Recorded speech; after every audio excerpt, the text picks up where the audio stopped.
COJEP, chers amis journalistes, je vous salue. Je voudrais vous remercier d'avoir répondu présent à cette conférence de presse qui va débuter maintenant.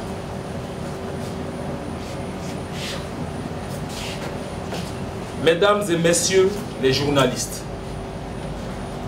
ce lundi 17 mars 2025, la Commission électorale indépendante a rendu publique la liste électorale provisoire en vue de l'élection présidentielle d'octobre prochain.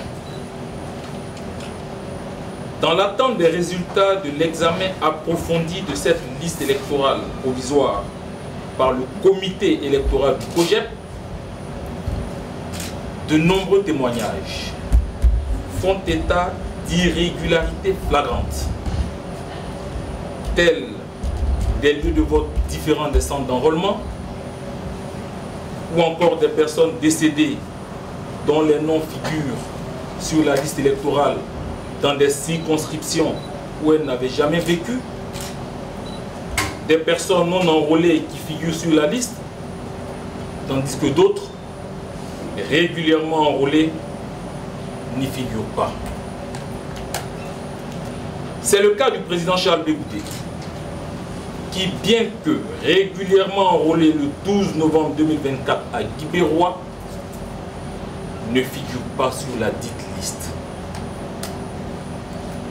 La raison présumée, d'après certaines déclarations antérieures de la Commission électorale indépendante, tiendrait à la privation de ses droits civils et politiques, subséquemment à une condamnation à 20 ans d'emprisonnement par la justice ivoirienne courant 2019.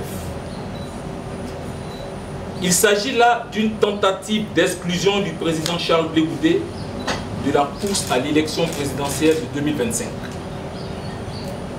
Le COJEP tient à dénoncer une injustice flagrante et une atteinte grave aux droits fondamentaux qui appellent plusieurs observations.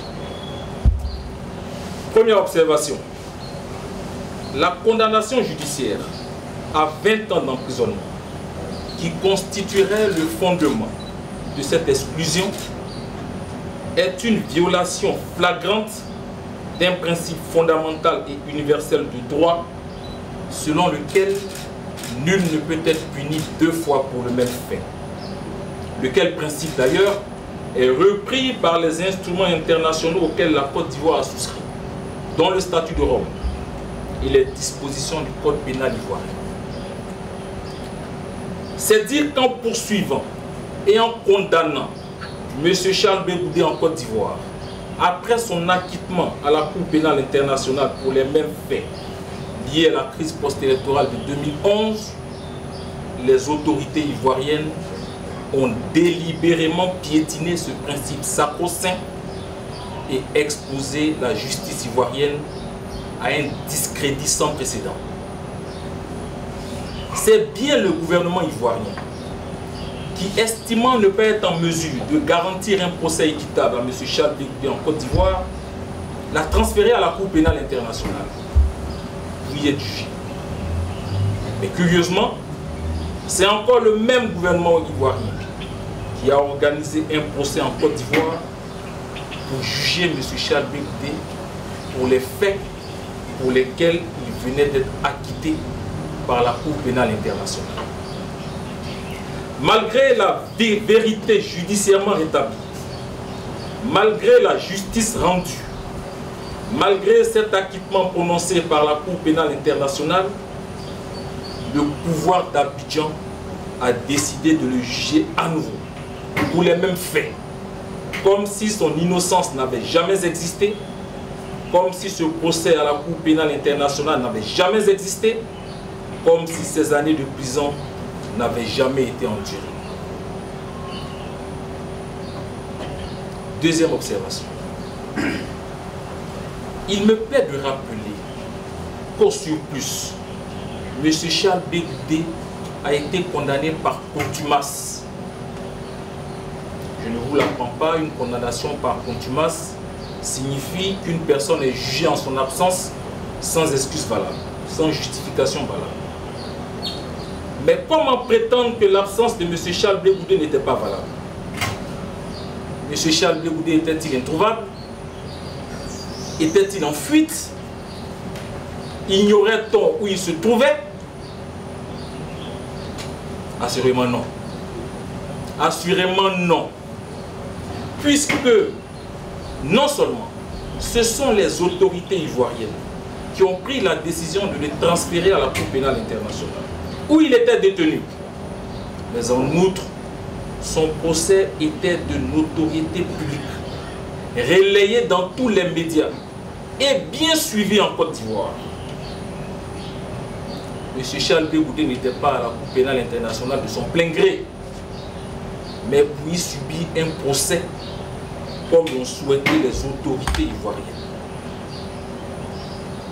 L'absence de M. Charles Blé Goudé à cet autre procès en Côte d'Ivoire était bel et bien justifiée. Toutefois, afin de couvrir d'un vernis de légalité cette condamnation illégale, il a fallu mettre en scène un montage, une manœuvre grossière, grotesque.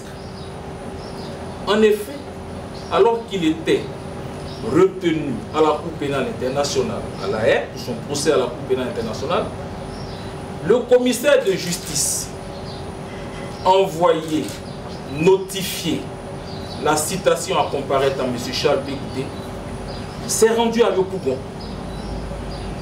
dit-il, à la recherche de M. Charles Blé Goudé. Oui, il a rencontré son voisinage, qui lui aurait déclaré n'avoir pas vu M. Charles Blé Goudé. Donc, c'est sur ce prétexte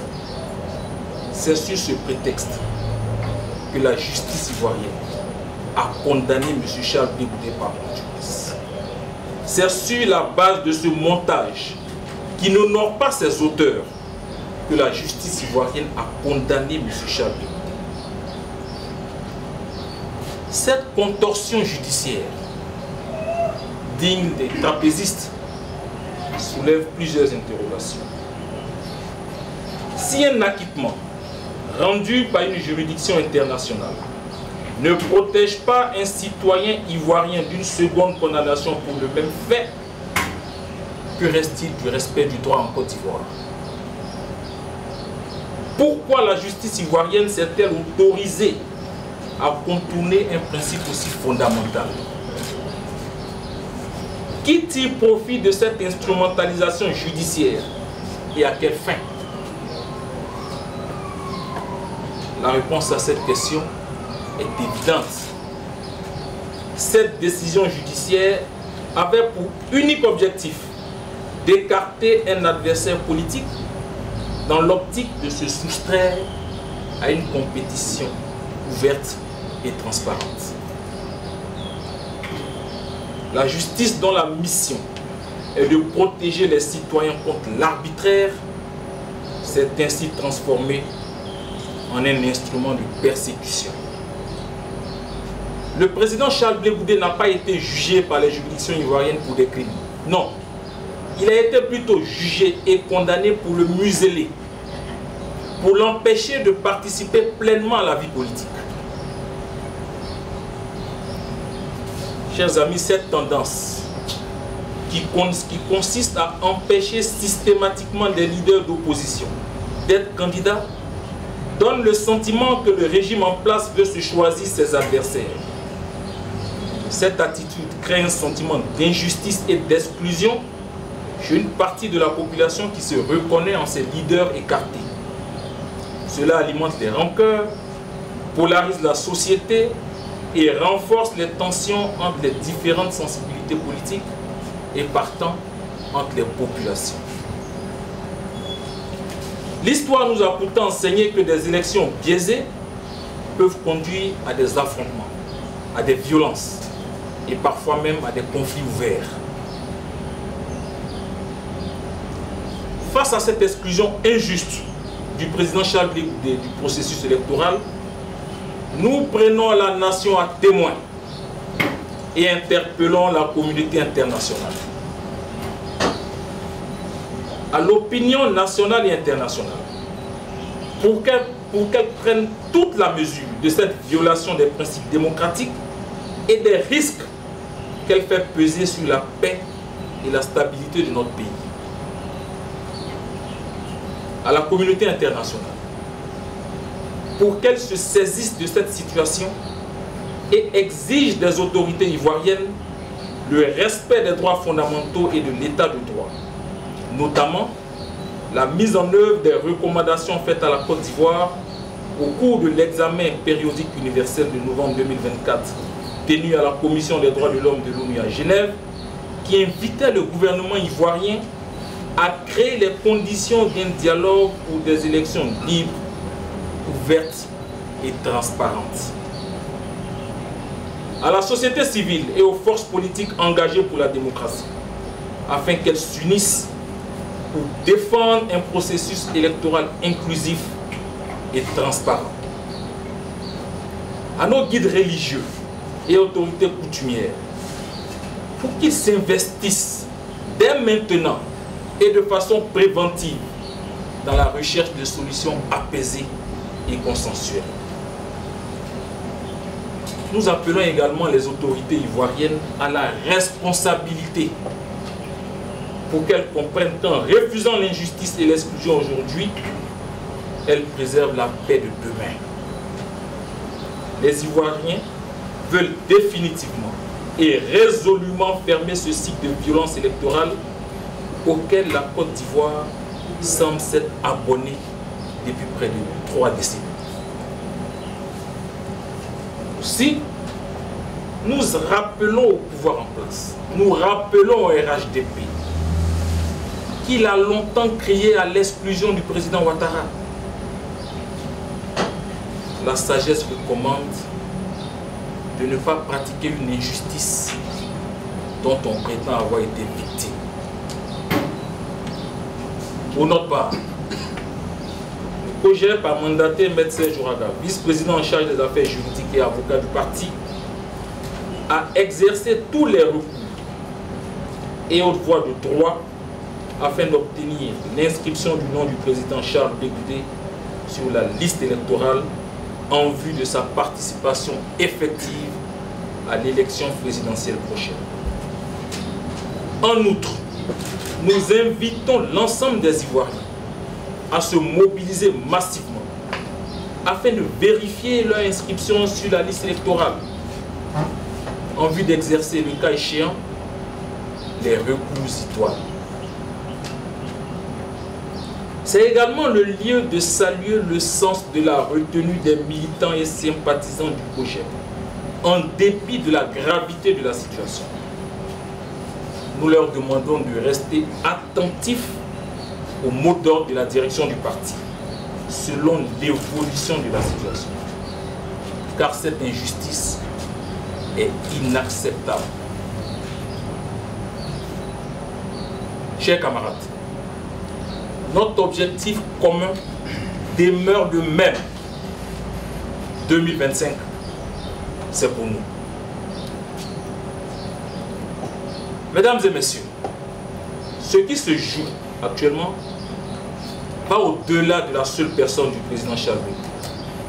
Ce n'est pas seulement une candidature que l'on empêche. C'est le droit du peuple à choisir librement ses dirigeants qui est confisqué. Une élection qui exclut est une élection qui divise. Une élection qui divise est une élection qui menace la paix.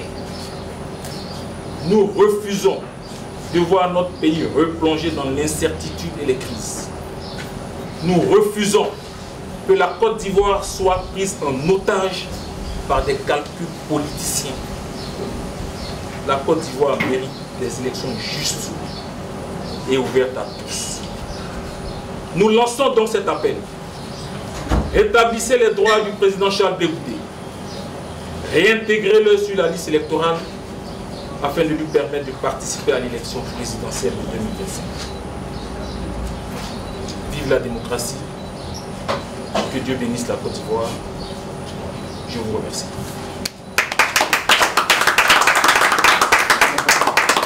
suis Angela Diallo, journaliste à la RTI.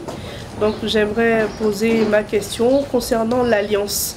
On sait que les partis d'opposition forment aujourd'hui une alliance avec plusieurs partis d'opposition, notamment le PDCI RDA, de Tidiane Thiam, on a le MGC de Simone Gbagbo et tout ça. On aimerait demander au niveau du COJEP, quelles sont vos attentes vis-à-vis de cette alliance, sachant que Charles Blé Goudé aujourd'hui ne figure pas sur la liste électorale. Merci. Quand on sait qu'il y a eu un arrêt, je dis des décisions même de la Cour africaine des droits de l'homme pour la réintégration d'autres leaders politiques et qui n'ont pas été exécutés, qu'est-ce qui au niveau du COJEP vous fait croire que justement la question du cas de Charles Blé Goudé pourrait être prise en compte, et concrètement qu'est-ce que vous entendez faire pour obtenir gain de cause et la réintégration de votre leader?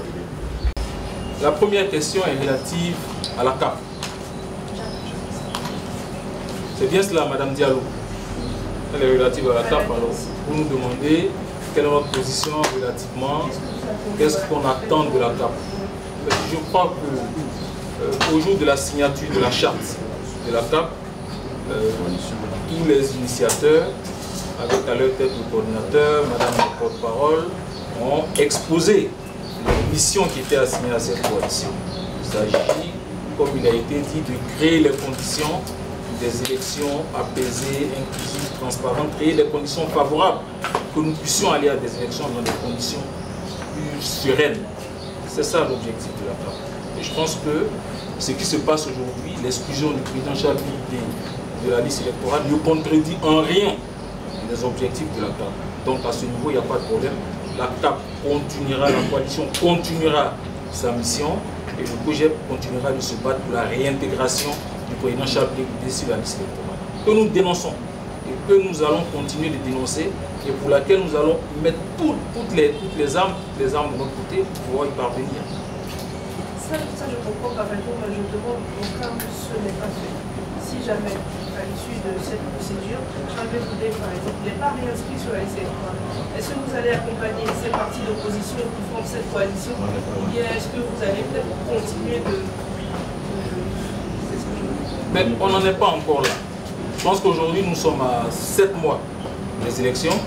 La CAP a été créée, officiellement la charte a été signée il y a peu. Donc pour l'instant, nous nous battons dans le cadre de la CAP, mais chaque parti aussi continue de se battre à titre individuel pour atteindre ses objectifs. Donc lorsque la question se posera, nous aviserons. Mais pour l'heure, nous nous battons pour la réinscription du nom du président Charles Blé Goudé sur la liste électorale. Parce que c'est lui, notre candidat. Nous œuvrons pour cela, nous ne nous battons pas pour un autre candidat. Non, non, non, non. C'est pour Charles Blé Goudé que nous nous battons pour l'instant. Après, on avisera. La deuxième question est relative à... Alors vous me posez la question de savoir, au regard donc du fait que la Côte d'Ivoire, le gouvernement ivoirien, n'a pas exécuté des décisions de juridiction internationale, supranationale, est-ce qu'on est sûr que le gouvernement va prendre en compte nos réclamations? C'est bien cela. Est-ce qu'on est sûr que... qu'est-ce qu'on entend faire pour parvenir à la réintégration du président Charles Blé Goudé sur la liste électorale? Nous avons pour nous le droit, d'abord. C'est d'abord ça. Notre parti s'est inscrit dans la légalité. Alors, il y a certains certainement qui veulent nous entendre dire que nous allons poser telle action pour chauffer. Non, non, ce n'est pas ça. Nous n'allons rien faire d'illégal. Toutes les voies légales, toutes les actions démocratiques seront abordées. Il n'y a rien qui est exclu, mais toutes les actions légales, donc les recours qui sont prévus dans le cas d'espèce seront exercés, mais également toutes les actions démocratiques. Nous n'excluons rien, mais nous disons que cette situation n'est pas acceptable. Donc nous n'allons pas croiser les bras et regarder comme cela, de façon tout à fait innocente, que le président Charles Blé Goudé soit écarté de la course à la présidentielle, pendant que d'autres pavoisent partout en proclamant qu'ils ont déjà leur candidat. Non, nous allons nous battre pour cela.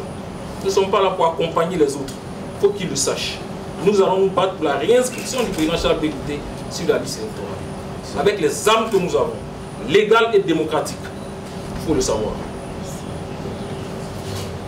Alors, Nous continuons toujours. Que le projet va faire concrètement. Je ne sais pas ce que vous entendez par concrètement. Je pense que les pistes que nous avons exposées sont des pistes concrètes. Ce sont les voies de recours, donc des pistes légales et des actions démocratiques qui, à ce jour, ne sont pas encore déterminées. Mais nous l'avons dit, nous avons demandé à tous nos militants de rester à l'écoute des mots d'ordre de la direction du parti. Il y a des recours, des périodes de contentieux ouvertes. Nous allons exploiter toutes les voies légales pour les recours qui sont prévus par la loi. Et selon l'évolution de la situation, nous allons adopter la posture qui convient. Nous allons envisager les actions qui s'imposent. Voilà ce que nous allons faire de façon concrète. Maintenant, le moment venu, vous sentirez le concret. Nous avons écrit, dans le cadre donc de la mouvement de ce qui est devenu la CAF aujourd'hui, nous avons écrit au gouvernement, justement pour poser les problèmes préalables à l'organisation d'élections apaisées, inclusives, transparentes, pour discuter des conditions que nous puissions aller à des élections de façon plus sereine.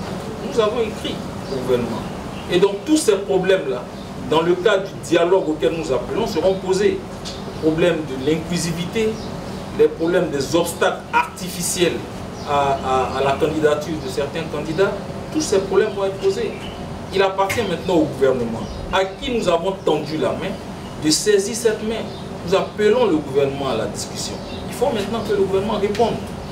C'est la seule voie qui pour nous peut permettre de régler des problèmes sans qu'on arrive à des élections dans des conditions qui vont constituer des germes d'une crise.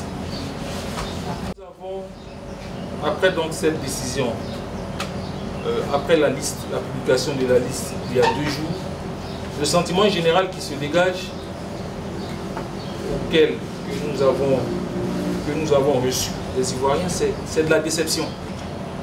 De la déception parce que les Ivoiriens veulent tourner la page de la crise post-électorale de 2011. Mais nous constatons que le gouvernement, le pouvoir RHDP ne veut pas tourner la page de la crise de 2011. Et nous pensons que ce n'est pas acceptable, ce n'est pas correct. Les Ivoiriens veulent aller à la paix. Les Ivoiriens veulent fermer ce cycle de violence lié aux élections. Mais pour cela, il faut que certaines conditions soient créées. Il ne faut pas répéter les erreurs du passé. Il y a un sentiment de déception. Voyez-vous à quel niveau la Côte d'Ivoire est rendue, qu'on soit pour écarter des candidats, des adversaires politiques, qu'on soit rendu à instrumentaliser et à ridiculiser la justice à un point. J'appelle cela ridiculiser la justice. Quand on rend des décisions avec des artifices judiciaires, des contorsions judiciaires comme ça, c'est blessant. C'est humiliant pour la Côte d'Ivoire.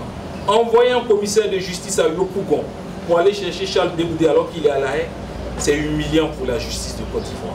Transférer un citoyen à La Haye et le juger en catimini ici en Côte d'Ivoire, c'est humiliant pour la Côte d'Ivoire. C'est ce sentiment que nous avons. Il faut que ça cesse. Il faut que le pouvoir RHDP, le gouvernement revienne à la raison. On ne peut pas continuer d'instrumentaliser la justice de cette façon. C'est inacceptable. Ce sont des aberrations auxquelles on ne peut pas accepter, on ne peut pas souscrire à cela. Mais bien entendu, nous au COJEP, on n'était pas surpris. Mais on espérait que le gouvernement revienne à la raison. Mais on n'est pas surpris. Pas du tout. On espère que le gouvernement revienne à la raison. Et nous pensons que nous avons exercé toutes les voies de recours, mais la voie du dialogue n'est pas encore fermée. Le gouvernement a la possibilité de prendre des mesures d'ordre politique pour remédier à toute cette situation, pour réintégrer le président Charles Deboudé sur la liste électorale. On a parlé d'amnistie, oui c'est possible, parce que l'amnistie de 2018, nous avons été écartés, soi-disant parce que nous étions à la Cour pénale internationale en procès. On a fini la Cour pénale internationale. Pendant qu'on nous écarte de l'amnistie, on nous condamne en même temps en catimini. C'est inacceptable. C'est inacceptable. Et pour finir, nous voulons lancer un appel aussi à la Commission électorale indépendante. Vous savez, quand nous parlons d'inclusivité, c'est aussi à l'égard des candidats, mais c'est également en ce qui concerne les électeurs. quand vous refusez de faire la révision de la liste électorale cette année, vous écartez donc de l'élection des centaines, des milliers de jeunes. Et l'élection n'est pas inclusive. C'est cela, l'élection n'est pas inclusive. Ils ont le droit de voter, mais vous empêchez donc ces jeunes de voter, d'exercer leurs droits. Et le président de la commission électorale indépendante, hier, avant-hier, a dit qu'il assumait effectivement que c'était lui qui donnait donc, qui proposait au gouvernement, que c'était lui qui le faisait. C'est certainement pour se donner la consonance, parce que nous savons que cette commission électorale est aux ordres. Elle n'est pas indépendante, y compris dans sa forme, que dans le fond, dans les décisions qui sont prises, qui ne sont que dans l'intérêt du RHDP. Donc ça, c'est un épiphénomène.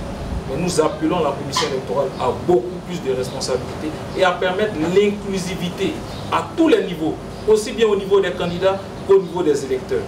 Parce qu'une élection qui n'est pas inclusive est une élection qui porte en elle-même les germes de la contestation. Et qui dit contestation, dit crise. Qui dit crise, dit conflit. C'est tout cela que nous ne voulons plus en Côte d'Ivoire. C'est pour cela que nous appelons toutes les forces politiques. C'est pour cela que nous appelons toutes les forces vives, toutes les parties prenantes au processus de paix, au processus électoral, que ce soit le gouvernement, le RHDP, la commission électorale indépendante, à la raison, afin que nous puissions donc organiser des élections qui garantissent la paix et la stabilité pour notre pays. Je vous remercie.